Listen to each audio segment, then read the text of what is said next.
उगाच आपली ती शाल मफरल अंगावर घेतली आणि चला ताकद दाखवायची म्हणून काल झेंडे आणि पेढे आणि फटाके. नाही, भारतीय जनता पार्टी एकमेव आमचा असा पक्ष आहे की तो संघटना बेस्ड वर काम करतो. पण मग तिकीट वाटपाचा जो गोंधळ आता निर्माण होणार, शहराध्यक्ष तिकीट वाटणार आहे का आमदार वाटणार आहे, नक्की कुणाकडे ही? भारतीय जनता पार्टीची एक समन्वय समिती असते जी शहर लेवलला पण असेल आणि स्टेट लेवलला पण असेल. अबकी बार सोपार जर म्हटलं तर मग उरलेले 2 घटक पक्ष आहेत, त्यांच्या हातात काय फक्त लोणचं आणि काय म्हणजे ठेवणार काय? 28 जागांमध्ये त्यांना तुम्ही हे करणार नाही, हा विषय त्यांच्या पक्षाचा आहे. भारतीय जनता पार्टी म्हणून पिंपरी चिंचवड शत भाजप. अगदी 6 वर्षाचे होतात तेव्हा सीताराम काटे तुमच्या वडिलांचं त्या ठिकाणी निधन झालं, पण आईनं तुम्हाला सांगा मोठं केलं. जी थाप आपल्या पाठीवरती पडली पाहिजे ती आज कुठेतरी त्याचं कमी. कारण की अशा कोणती कामं राहिली आहेत की जी स्वप्न आहेत ती अजून पूर्ण करू शकतो. Riverfront development. नमस्कार, मी संदीप चव्हाण आणि आपण पाहत आहे PCMC न्यूज. ज्यांच्या वाटेत आतापर्यंत अनेक आली वादळं, संकट आणि काटे, पण ज्यांनी निश्चयाच्या वाटेवर सतत कायम चालण्याची प्रेरणा ठेवली ते अर्थातच शत्रुघ्न काटे. हे नाव तसं पिंपरी चिंचवडकरांना नवीन नाही, पण या नावातली धमक आणि चमक यंदाच्या महापालिका निवडणुकीत त्यांना नक्कीच दाखवावी लागेल, कारण हा रणसंग्राम तब्बल 9 वर्षांनी पुन्हा एकदा पिंपरी चिंचवडमध्ये होणार आहे. आता भाजपच्या पक्षाची धुरा त्यांच्या हाती तर आहेच, पण तिकीट वाटप, मग त्यामध्ये नाराजी, बंडखोरी या सगळ्या गोष्टी टाळून पुन्हा एकदा भाजपला वर्चस्व सिद्ध करावं लागणार आहे आणि त्याची कमान अर्थातच शत्रुघ्न काटे यांच्या हाती आहे. आज आपण त्यांनाच आपल्या स्टुडिओमध्ये बोलावलेलं आहे, त्यांच्याशीच थेट संवाद साधणार आहोत. प्रश्न रोखठोक असतील, उत्तरं पण नक्कीच खात्रीशीर सडेतोड असतील याची खात्री बाळगायला हरकत नाही. तर बोलूयात थेट शत्रुघ्न काटे यांच्याशी. प्रथमतः आपलं खूप खूप अभिनंदन. कालचा बिहारचा निकाल लागला आणि तो अर्थात तुमच्या मनासारखा लागला. विजय बिहारमध्ये आणि फटाके फुटले पिंपरीत, त्यामुळं त्याच्याबद्दल पहिल्यांदा जाणून घ्यायचं आहे की नेमकं काय म्हणजे कशा पद्धतीने तो जल्लोष झाला आणि त्यातनं प्रेरणा काय मिळाली? कालचा जल्लोष हा उत्स्फूर्तपणे होता पिंपरी शहरामध्ये. ज्यावेळेस निकाल आम्ही सगळी लोक ऐकत होतो तर प्रत्येकाचे फोन चालू झाले की आपल्याला जल्लोष करायचा मोठा, कारण भारतीय जनता पार्टीचं एवढं घवघवीत यश खरं तर या देशाचे कणखर पंतप्रधान आदरणीय नरेंद्र मोदी साहेबांच्या जो जनतेमध्ये त्यांचा विश्वास आहे एवढा मोठा, तो जनतेने जो विश्वास त्यांच्यावरती दाखवलेला आहे. सर्वप्रथम मी तर खरं तर बिहारी जनतेचं मनापासून त्यांना धन्यवाद देतो की आपण एक विकासाला मत दिलं आहे. त्यामुळं आत्तापर्यंत निवडणुकीमध्ये जो फेक नेरेटिव्ह वोट चोरीचा पसरत होते त्याला ही मोठी चपराक आहे.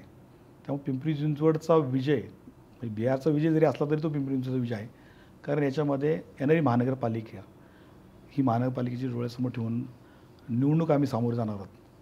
तोच जल्लोष मला कालच्या आमच्या कार्यकर्त्यांच्या सगळ्या.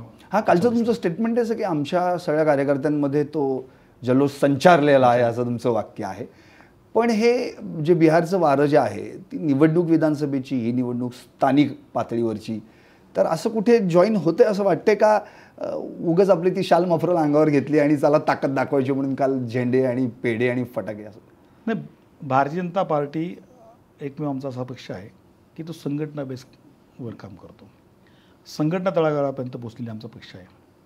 याच्यातून जिथेही या देशामध्ये ज्यावेळेस कुठेही भारतीय जनता पार्टीचा विजय होतो तो मनापासून त्या कार्यकर्त्याला आनंद होत असतो, कारण इतक्या वर्षाचा त्याग, त्यांनी केलेलं कष्ट आणि आत्ता जे दिवस आलेत सगळे चांगले, त्यामुळं प्रत्येकाला मनातून आनंद येत असतो. त्यामुळं तुम्ही जे म्हणता की बिहार विधानसभा आणि पिंपरी चिंचवड महानगरपालिका हा विषय नाही, याच्यामध्ये विकासाच्या मुद्द्याला लोकांनी प्राधान्य दिलं आणि त्यामुळं येणारी महानगरपालिकासुद्धा येथील जनता सुज्ञ आहेत पिंपरी चिंचवडची, ही विकासालाच मत देणार आहेत. कोणी कसले आरोप केले तर विकासालाच मत देणार आहेत. त्या उद्देशातून खरं तर आम्ही या सगळ्या गोष्टी करत असतो आणि कालचा जल्लोषही त्याच प्रकारे होता. नक्कीच, अर्थात विकासाला मत अशी तुमची टॅगलाईन आहे. सबका साथ सबका विकास, त्याला मग परत सबका विश्वास असं देखील मोदींनी जोडलं. पण आता जेव्हा आपण आपल्या पिंपरी चिंचवड महानगरपालिकेच्या निवडणुकीविषयी चर्चा करतो किंवा आत्ता आपण त्याविषयी बोलतो आहे, तर पहिला मुद्दा हाच येतो की विरोधकांचा आरोप पहिल्यांदा हाच होणार आहे की 2017 ते 2022च्या काळामध्ये भाजपनं विकास करता करता करता त्याच्यावर भ्रष्टाचाराचे पण प्रचंड मोठ्या प्रमाणावर आरोप झाले. या भ्रष्टाचाराच्या आरोपांना आता उत्तरं कशी द्यायची, शहराध्यक्षांची स्ट्रॅटेजी काय आहे? स्ट्रॅटेजी सिंपल आहे. जे समोर आहे ते समोर आहे. 2022 नंतर खरं तर मधल्या कार्यकालामध्ये 2.5 वर्ष सत्ता मधल्या पार्टमध्ये काही वेगळ्या सरकारची होती. त्याच्यामध्ये तुम्ही सगळ्यांनी पाहिले की त्या सरकारचा कंट्रोल खरं तर प्रशासनानं नव्हताच. 2017मध्ये ज्यावेळेस भारतीय जनता पार्टीचे 3 नगरसेवकाचे 77 नगरसेवक या महानगरपालिकेमध्ये आले आणि ज्यावेळेस ही धुरा येथील आमदार स्वर्गीय लक्ष्मणभाऊ जगताप असतील, आमदार महेशदादा लांडगे असतील, अशा वरिष्ठ नेत्यांच्या आमच्या हातात गेल्यानंतर जो पहिला महापौर आमचा बसला तेव्हापासून तुम्ही पाहिलं की खरं तर तो कार्यकाल जो मिळाला आम्हाला, त्या पहिल्या कार्यकालामध्ये सर्वप्रथम या शहराची जी रचना केली ब्लूप्रिंट तयार, त्याच्यामध्ये इन्फ्रास्ट्रक्चर डेव्हलपमेंट हा खूप एक मोठा पार्ट होता. दुसऱ्या पार्टमध्ये रिव्हर फ्रंट डेव्हलपमेंट सारखे असे बरेच विषय आम्ही घेऊन आलो. पण जो कार्यकाळ मिळायला पाहिजे होता 5 वर्षाचा, त्याच्यामध्ये आपण सगळ्यांनी पाहिलं की जो कोविडसारखी सिच्युएशन या संपूर्ण जगावरती आली, त्याच्यामध्ये आपल्याही शहरामध्ये जी सुरुवात इथून झाली, त्याच्यामध्ये लोकांची सुरक्षा, लोकांचे जीव वाचवण्यासाठी ज्या मेडिकल फॅसिलिटी उभारायच्या होत्या, खरं तर तिकडे जास्त लक्ष गेलं. त्यामुळे जो कार्यकाल इथे नगरसेवक म्हणून किंवा महापौर म्हणून ज्यांना मिळाला पाहिजे होता, 2 ते 2.5 वर्षाचा कार्यकाल मिळाला. 2.5 वर्षाच्या कार्यकालामध्ये ह्या सगळ्या गोष्टी, जो डेव्हलपमेंट किंवा ज्या काही गोष्टी करायच्या होत्या त्याच्यामध्ये खास करून त्या लोकांच्या, नागरिकांच्या सुरक्षेकडे आपला विषय गेला. त्यामुळं 2022 नंतर ही बॉडी डिझॉल्व्ह झाली. सरकार दुसरीकडे होतं. आता सरकार ज्यावेळेस पुन्हा देवेंद्र भाऊंच्या आलं, त्यावेळेस तुम्ही पाहिलं असेल की या शहरावरती जी डेव्हलपमेंट, कारण हे शहर आपलं आहे, हे शहर मी माझं समजतो किंवा आपल्या सगळ्यांचं समजतो, या शहराची डेव्हलपमेंट करत असताना ज्या ज्या गोष्टी इथे करायच्या त्या करण्याचा प्रयत्न आत्ता आपलं हे गव्हर्नमेंट करतं आहे. तुम्ही सांगितलं की भ्रष्टाचाराचे आरोप मधल्या काळात खूप झालेत. एकही त्यांना सिद्ध कुठला भ्रष्टाचार करता आला नाही विरोधकांना. शेवटी निवडणुकीच्या तोंडावरती हे असे काहीतरी फेक निगेटिव्ह आणून सगळ्यांच्या समोर यायचं असतं. कारण या शहरामध्ये तुम्ही पाहिलं की 97 नंतर जी गावं या शहरामध्ये समाविष्ट झाली, या ग्रामीण भागाचा, या गावांचा विकास होणं खूप महत्त्वाचं होतं. म्हणून जेवढा निधी अतिरिक्त जो डेव्हलपमेंट करण्यात गेला, आज तुम्ही मोशी, चिखली, चरोली, पुनावळे, रावेत सारखे भाग जे आता विकसित चाललेत, त्या भागाकडे तुम्ही पाहिलं तर ही मोठी डेव्हलपमेंट तिथे चालू आहे. पण बापू, एक प्रश्न असा पडतो की मुळात आत्ताची पिंपरी चिंचवडची आर्थिक परिस्थिती जर पाहिली महानगरपालिकेची, तर तिजोरीत खडखडाट अशी परिस्थिती आहे. कारण की नंतर आता तर प्रशासक राजच होतं. एक तर ठेवी मोडाव्या लागल्या, कर्ज काढावे लागले. जी राज्यातली सर्वात श्रीमंत महानगरपालिका जिच्याकडे पाहिलं जातं, अशा जर महानगरपालिकेची अशी परिस्थिती असेल, अशाच महानगरपालिकेत पुन्हा एकदा तुम्हाला त्या ठिकाणी जाऊन सगळं पुन्हा सेट करायचं आहे, तर मध्ये कुठून उभं करणार सगळं हे? नाही, तुम्ही एक चांगला मुद्दा तुम्ही मांडला. खरं तर बरेच दिवस मी पण सगळ्या न्यूज माध्यमातून ऐकतोय. मुळात ही महानगरपालिका 2007ला ह्याची लोकसंख्या 7 लाख होती. आज 2025पर्यंत या महानगरपालिकेची लोकसंख्या साधारणतः 30 लाखाच्या पुढे गेलेली आहे. बरोबर. जेवढ्या प्रमाणावरती इन्फ्रास्ट्रक्चर डेव्हलपमेंट करायला पाहिजे, याच्यामध्ये ज्या नागरिक सुविधा द्यायच्यात, तुम्ही आता पाहिलं असेल की नव्याने पाणी व्यवस्था असेल, एज्युकेशन सिस्टीम असेल, मेडिकल फॅसिलिटी असेल, आणि याच्याबरोबर ती ट्रॅफिक समस्या सोडण्यासाठी जे इन्फ्रास्ट्रक्चर लागेल हे करणं गरजेचं आहे. थोडक्यात काय आहे की पूर्वीसारखी जी आपण मध्यम कुटुंबातली आपली जी मानसिकता असायची की आपण ठेवी मोडायची नाही, खरं तर ही महानगरपालिका चालवत असताना आपल्याला जे बजेट लागेल, कारण हे नागरिकांसाठी ठेवलेलं आपलं बजेट आहे, हे बजेट तर खर्च करावं लागेल, त्यांना सुविधा तर द्यावं लागेल. त्यामुळं तुमच्या चॅनलच्या माध्यमातून एक मध्ये आता विश्लेषण केलं की याच्यामध्ये कुठलेही आपण मोठ्या प्रमाणावरती काही कर्ज रोखी काही घेतलेली नाही. ठेवींमध्ये पण बऱ्याचशा ठेवी परत महानगरपालिकेने त्या फेडलेल्या आहेत. त्यामुळं मला वाटत नाही की याच्यातून वेगळ्या काही ठेवी ठेवलेत, कारण ह्या वर्षीचं तुम्ही पाहिलं तर महानगरपालिकेने साधारण 9,000 कोटीचं बजेट या महानगरपालिकेमध्ये त्यांनी सादर केलेलं आहे आणि त्याच माध्यमातून खरं तर ही कामं चालू आहेत. त्यामुळे इन्फ्रास्ट्रक्चरमेंट डेव्हलपमेंट होणं पण खूप महत्त्वाचं आहे. नागरिक सुविधा लोकांपर्यंत पोहोचवणे पण महत्त्वाचं आहे. या शहराची वाटचाल आज मेट्रो शहराकडे आहे. मेट्रो शहराचा जाळा पण पसरवतो आहे. केंद्र, राज्य आणि महानगरपालिका मिळून जो डेव्हलपमेंट करतात, त्यामुळे हा तुम्हाला थोडा फुगवटा वाटतो आहे. पण नागरिकांच्या पैशाचा पुरेपूर वापर हा नागरिकांच्या सुविधेसाठीच खरं करण्याचा प्रयत्न सर्वच मंडळी करत आहेत. बाबू, मुळात मॉनिटरिंग करायला तुम्हाला आवडतं असं म्हणूयात. त्याचं कारण असं की 10वीपर्यंत मॉनिटर आपण बघितलं आहे आणि 11वी नंतर मग CR वगैरे म्हणजे क्लास रिप्रेझेंटेटिव्ह. ते पण तुम्ही स्वतःहून अनुभवलेलं आहे. नंतर तुम्ही तर अगदी बिनविरोध निवडून आला होतात आणि तेव्हापासून पुढची वाटचाल तुमची सुरू झाली आणि आता तर अगदी शहराचे मॉनिटर झालात तुम्ही, शहराध्यक्ष झालात आणि तेही अशा पक्षाचे ज्या पक्षाचं केंद्रात राज्यात सरकार आहे. तर ते शहराध्यक्षपद भूषवताना जी काही बॉडी असते कार्यकारिणी सदस्य, त्या कार्यकारिणी सदस्यातल्या सदस्य निवडताना सुद्धा तुम्ही त्यांचे इंटरव्ह्यू घेतल्यात आणि अख्खा महाराष्ट्र अवाक झाला की बाबा हे कुठले शहराध्यक्ष असे आहेत की ज्यांनी पहिल्यांदाच अशा मुलाखती घेतल्यात. तो काय पॅटर्न आहे, म्हणजे नेमकं का करावं असं वाटलं तसं? मुळात आज 16 नोव्हेंबर जेव्हापासून मी पदभार स्वीकारला भारतीय जनता पार्टीचा अध्यक्ष म्हणून शहराचा, आज बरोबर 180 दिवस इथे झालेले आहेत. अच्छा. 180 दिवसामध्ये 194 कार्यक्रम आम्ही या शहरात राबवलेत, 194. आणि त्या कार्यक्रमाबरोबर बाकी अनेक कार्यक्रम, म्हणजे सेवा पंधरवडा असेल, पुण्यश्लोक अहिल्यादेवींची 300वी जयंती असेल, जे केंद्राकडनं राज्याकडनं आले कार्यक्रम आम्ही राबवलेत. तुम्ही माझं ज्यावेळेस मी पदभार स्वीकारला त्यावेळेस आपण पाहिलं की जो अतिरेकी भ्याड हल्ला काश्मीरमध्ये झाला त्यांच्या विरोधात खरं तर तिरंगा पदयात्रेचं आयोजन या शहरात मोठ्या प्रमाणावर केलं होतं. सर्वच मंडळी त्याच्यामध्ये उत्स्फूर्तपणे सहभाग घेतला होता आणि याच्यातून मला काय आलं, कार्यकर्ते भेटत गेले मला खूप, त्यांच्या मनातल्या भावना मला कळल्या. आणि ज्यावेळेस आत्तापर्यंत काय व्हायचं, कुठलीही एखादी कमिटी करत असताना की कोणी काही नावं दिली याच्यातनंच ठराविक लोकांचं कमिटी होऊन जायची. मी थोडा वेगळा विचार केला, कारण मी आत्तापर्यंत जसं तुम्ही सांगितलं की शालेय जीवनापासून कॉलेज जीवनापासून मी संघटनेत आहेत, त्यामुळे मला माहिती की संघटनेतल्या खालच्या कार्यकर्त्यालाही काय पाहिजे नसतं.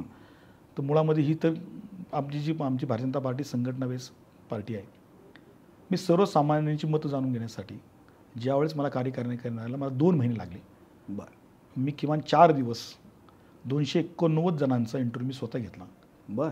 त्याच्यातून त्यांची मतं कळली, त्यांची मनं कळली, त्यांना विचारणा केली. त्यामुळे त्या भारतीय जनता पार्टीचं काम करणारा जो कार्यकर्ता आहे त्यालाही मनापासून त्याला अभिमान वाटायला लागला की आमचा कोणतरी विचार करत आहे. याच बेसवरती करतं मी हा विचार करून ही कार्यकारिणी करत असताना ह्या मुलाखती मी घेतल्या आणि त्याचा रिझल्ट चांगला आहे की शहरामध्ये आज तुम्ही पाहिलं असेल की सगळ्यात सक्षम संघटना कोणती आहे, या भारतीय जनता पार्टीची आहे. नक्कीच. बापू, एक भावनिक प्रश्न आहे पण तुम्हाला विचारणं अत्यंत गरजेचं आहे. तुम्ही अगदी 6 वर्षाचे होतात तेव्हा सीताराम काटे म्हणजे तुमच्या वडिलांचं त्या ठिकाणी निधन झालं, पण आईनं तुम्हाला सांभाळलं, मोठं केलं आणि मग त्यावेळी एक तुमच्यावरती जबाबदारी होती की आता वैयक्तिकरित्या आपल्याला पुढं जायचं आहे आणि या सगळ्या गोष्टी. आज अख्ख्या शहराचं पण एक नेतृत्व करताना देखील एक वडीलधारी या नात्यानं किंवा एक पालकत्व या नात्याने तुम्हाला आता हे सगळं सांभाळायचं आहे आणि वडिलांचं छत्र लहानपणी हरपलेलं आहे, पण आता मुळातच मोठे जे नेते तुमच्या पक्षातले आहेत ते वडीलधारी छत्र म्हणून तुमच्यावर ते आहेत. इव्हन लक्ष्मण भाऊ जगतापांची देखील तुम्हाला एक चांगली छाया मिळालेली होती याआधी पण. तर अशा परिस्थितीत असं कुठे वाटतं का की आपण एकाकी आहोत आणि आता मात्र मला माझ्या शहरासाठी पालकत्वाची जी जबाबदारी आहे ती सांभाळताना खूप चांगल्या पद्धतीनं पुढे जायला पाहिजे, दुसऱ्यांवर तशी वेळ येतात?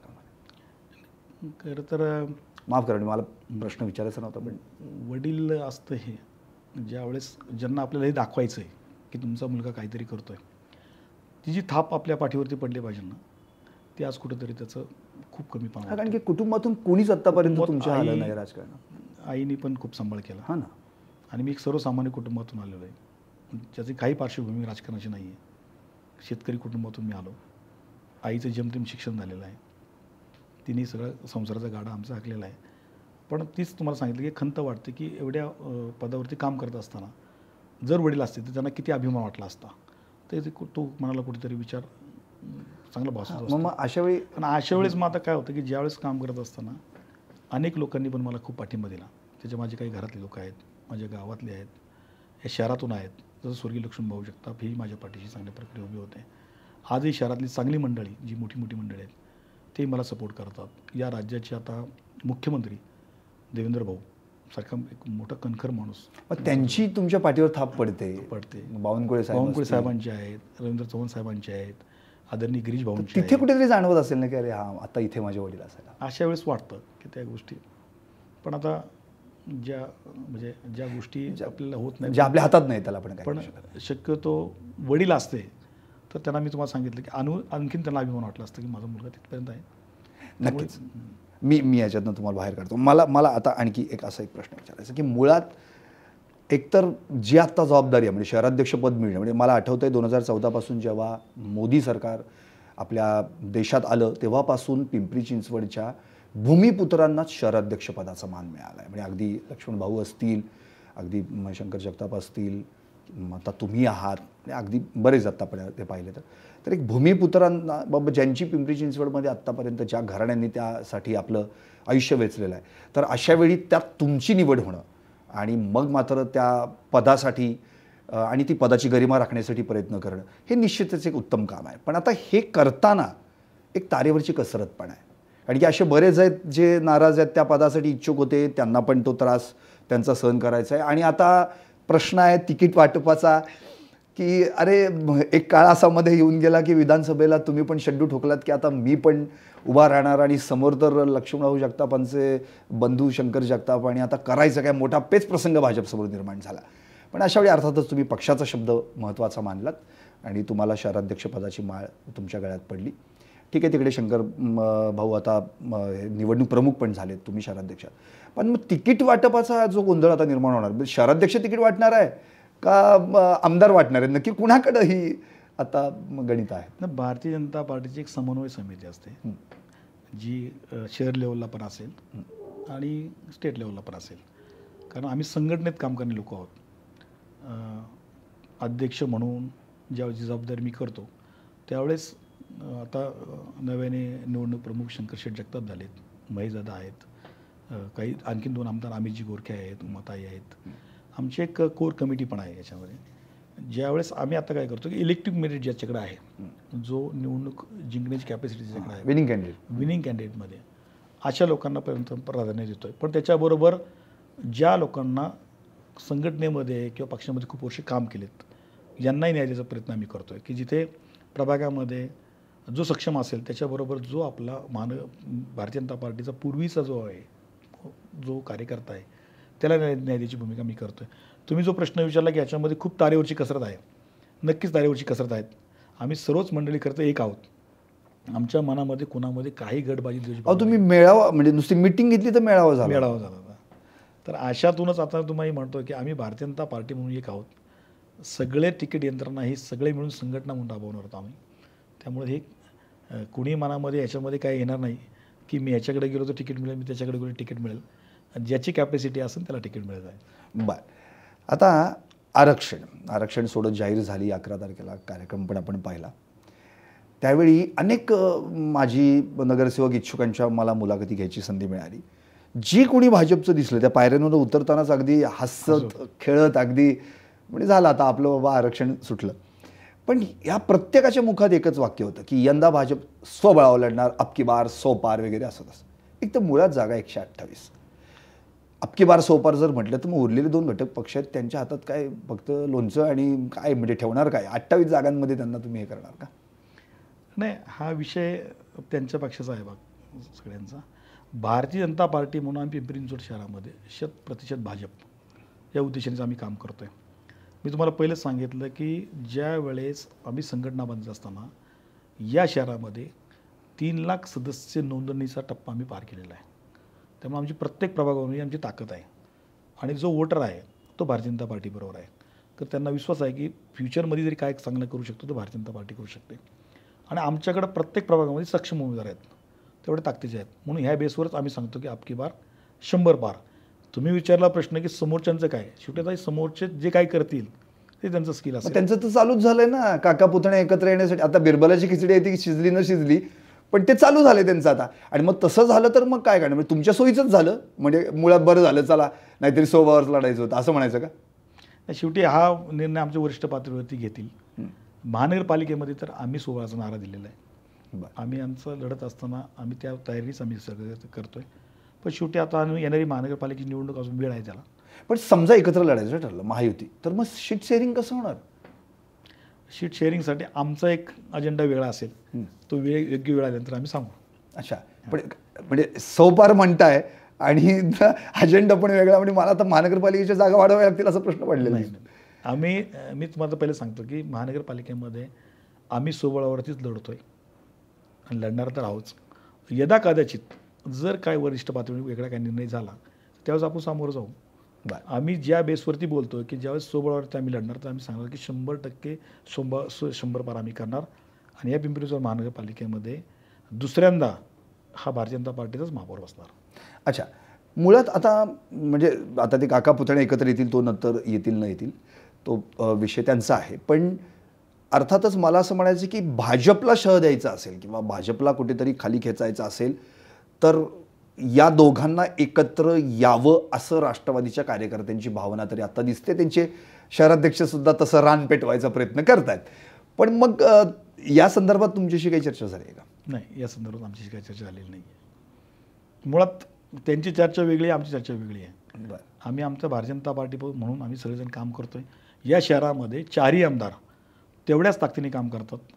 वरिष्ठ लेवलला तुम्ही आत्ता पाहिलं असेल की 8 दिवसापूर्वीच आदरणीय आमचे मंत्री चंद्रकांतदादा पाटलांचा या ठिकाणी दौरा झालेला आहे. दादांनी चांगल्या प्रकारे प्रत्येक सर्वसामान्य कार्यकर्त्यांच्या भावना जाणून घेतल्या. जो नगरसेवक नसेल, सर्वसामान्य आमचा बूथ प्रमुख असेल, शक्ती प्रमुख असेल, अशांच्याच घरी दादांनी दौरा केला. त्याच्यातून दादांनी सर्वसामान्यांचे म्हणजे मुळात जे कॅबिनेट मंत्री आहेत, प्रथमच आमचा एक बूथसारखा कार्यकर्ता जो झोपडपट्टीमध्ये राहतो त्याच्या घरी जाऊन दादांनी त्यांच्या विचारपूस केली, सगळ्यांना बरोबर घेऊन केली, एवढ्या ग्राउंड लेवलला जाऊन खरं तर काम केले. त्यामुळे येणाऱ्या महानगरपालिकेमध्ये पण आम्ही ज्या पद्धतीने आम्ही सांगतोय की आम्ही 100 पार करणार, तर याच बेसवर आम्ही सांगतोय की आमचा कार्यकर्ता सर्वसामान्यपर्यंत पोहोचलेला आहे. मग आपल्याकडे एक्सेस उमेदवार आहेत असं म्हणायचं? एक्सेस उमेदवार आहे. त्याच्यामध्ये आम्ही आता A आणि B अशी चॉईस ठेवलेली आहे. आता जो खरं तर त्याच्यामध्ये जो सर्वे येईल तो सर्वे आम्ही सगळ्यांच्या समोर मांडूनच आम्ही विचार करणार आहोत. पण मला वाटत नाही जरी कुणाला तिकीट नाही मिळालं की तो भारतीय जनता पार्टीचा कार्यकर्ता असाच घडलेला असतो की ज्यावेळेस जो पक्षाने उमेदवार देईल त्यासाठी तो अहोरात्र प्रयत्न करत असतो. अच्छा, ते तुमच्यावरून आम्ही अनुभवलेलं आहे विधानसभेला. बरं, आणखी एक असं मला म्हणायचं की एकनाथ शिंदेनं बरोबर घेणार होत ना? पण तुर्तास या सगळ्या गोष्टी वरिष्ठ लेवल होती. बरं, आता एक मला असं एक प्रश्न विचारायचा आहे. लोकसभा झाल्या, विधानसभा झाल्या. विधानसभेला तुमची इच्छा होती, इव्हन लक्ष्मण भाऊ असताना देखील महापौरपदाची चर्चा झाली की नाव पुढे यायचं शत्रुघ्न काटे म्हणजे बापू. नंतर स्टँडिंग कमिटी म्हणलं नाव बापूंचं पुढे. आमदारकीचं इलेक्शन आली नाव बापूंचं पुढे. अरे पण बापूंच्या वाट्याला ह्या गोष्टी आल्याच नाहीत. म्हणजे मला असं वाटतं की फक्त एवढी कपॅबिलिटी असलेल्या माणसाला एवढे त्याच्या वाटेत काटे पेरले गेले आणि मग शहराध्यक्षाची माळ त्यांच्या गळ्यात घालून पुन्हा त्यांना आता पुन्हा एक लढवय्या म्हणून उभं केलं गेलं. तर मला असं म्हणायचं की आपण कुठेतरी जेवढं पक्षाला दिलं तेवढं पक्षाकडनं मिळालेलं नाही असं वाटतं? नाही, याच्यामध्ये त्या वेळच्या गोष्टी होत्या. महापौर म्हणून पण माझं केलं होतं, स्टँडिंग कमिटी म्हणून पण केलं, कारण मी सिनियर असल्यामुळे. पण काही त्यावेळेच्या सिच्युएशन राजकारणात चेंज होत असतात, त्यामुळे कुणाला दोष देण्यात काय. हा संयम कुठून येतो? म्हणजे पण राजकारणात संयम ठेवलं तर तुम्हाला काही गोष्टी मिळत जातात. कुठेतरी पार्टीने पण हा विचार केला म्हणूनच अध्यक्षपदाची माळ माझ्या गळ्यात दिली आणि योगायोगाने त्या निवडणूक पण आता माझ्या कार्यकाळात होतात. बरोबर. त्यामुळं मला पण पार्टीला रिझल्ट द्यायचा आहे. पार्टीने माझ्यावरती जो विश्वास दाखवला आहे तो विश्वासाचं मी पात्र ठरलं पाहिजे. या उद्देशातून मी सकाळी 8 वाजता माझा दिवस चालू होतो, रात्री 12-1 वाजेपर्यंत चालू राहतो. त्यामुळे मी संघटना बांधण्याचं काम करतो आहे. जेवढा पक्ष मला वाढवायचं आहे त्याचे डबल वाढवायचं काम खरं तर मी आता करतो आहे. कारण मला पुढे काय होईल आणि काय नाही याच्याशी नाही, मला भारतीय जनता पार्टी वाढवायची आहे शहरामध्ये. शहराचा जो भारतीय जनता पार्टीत सर्वसामान्य कार्यकर्ता आहे त्यालाही न्याय द्यायचं काम करतं मला करायचं आहे. या उद्देशाने मी काम करतो. फ्युचरमध्ये आता काय होईल काय नाही त्या गोष्टी मी पाहत नाही. नक्कीच बापू, राटणी पिंपळे सौदागर म्हणलं आणि बापू अगदी रस्त्यात उभे राहिले तर हजारो लोक जमतील. पण तुम्ही आता दुसरीकडे कुठेही पिंपरीत फिरलात तरी लोक तुमच्या मागे येत आहेत.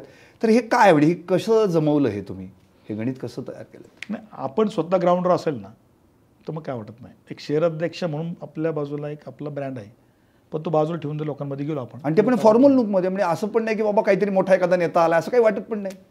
नाही, आपण त्या लेवलला जायचंच नाही. मला लगेच मला सर्वसामान्यांमध्ये मला राहायला आवडतं.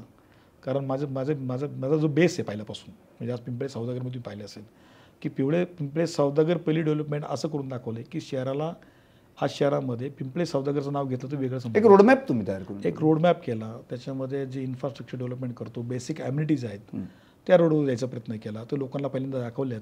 पिंपळे सौदागरच्या आज कुठल्याही नागरिकाला तुम्ही विचारलं की पिंपळे सौदागर कसं आहे ते तुम्हाला लगेच कळेल.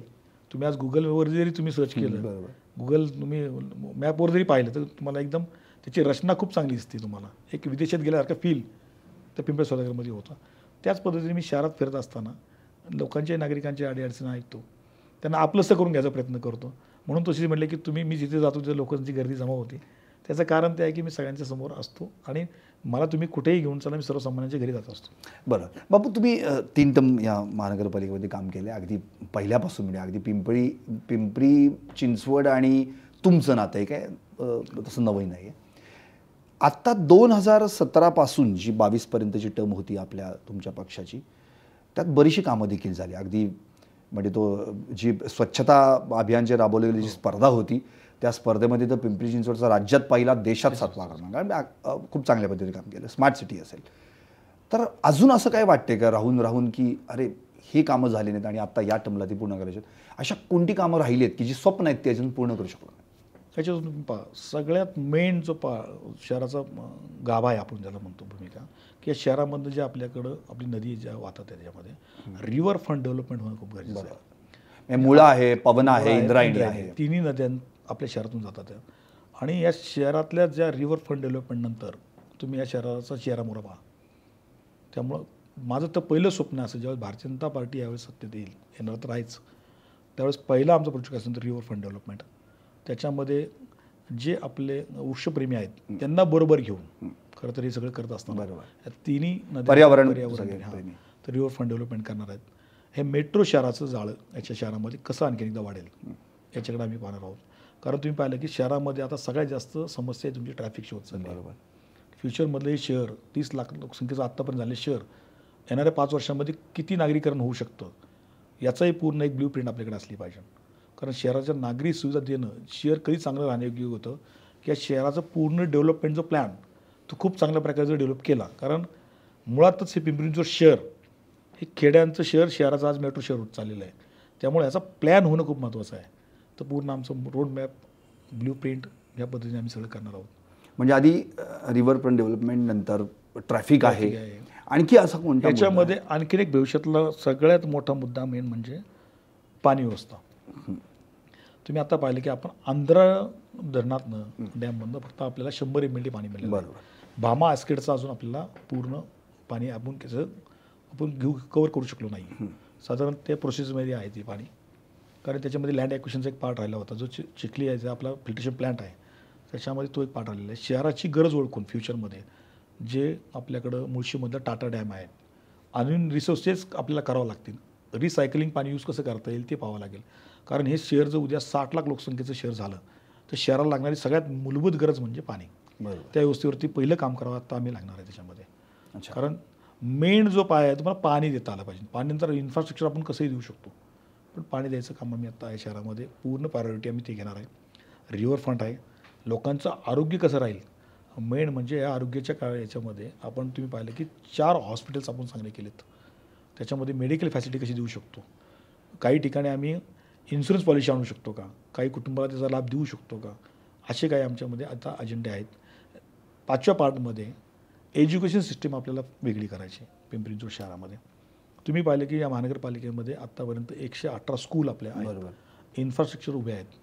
पण याच्यामध्ये जी थोडी काही का म्हणा शिक्षण व्यवस्था जी आहे याच्यामध्ये काहीतरी प्रमाणावरती बदल घडवून ते सगळे कॉन्व्हेंटमध्ये किंवा मिक्स कसे करू शकतो, CBSE बोर्ड असेल, स्टेट बोर्ड असेल, ICC बोर्ड असेल, हे कसे त्याच्यामध्ये रन करू शकतो. कारण आजकाल पाहिलं की मुलांनामध्ये कॉन्व्हेंटमध्ये जायची खूप उत्सुकता आहे. कारण ते पण बरोबर जगाची स्पर्धा प्रत्येकाला करायची, त्यांचं इंग्लिश त्यांचं फ्लुएंट वाटलं पाहिजे, त्यांना बोलता आलं पाहिजे, त्यांचं कॉन्फिडन्स वाटलं पाहिजे.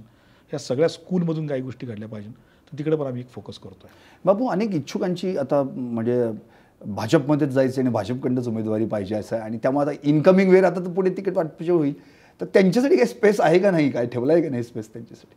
आपण असे कोणी आहेत आधीच शहराध्यक्षांना आपला कॉन्टॅक्ट करून ठेवूयात, चला बाबा? नाही, नव्याने महानगरपालिकेच्या आता जी निवडणुकीमध्ये काही नव्याने खूप चांगले पक्षप्रवेश पण होतील, ज्यांची भारतीय जनता पार्टीमध्ये स्वतःहून यायची इच्छा आहे. येत्या काही काळात तुम्हाला कळेल.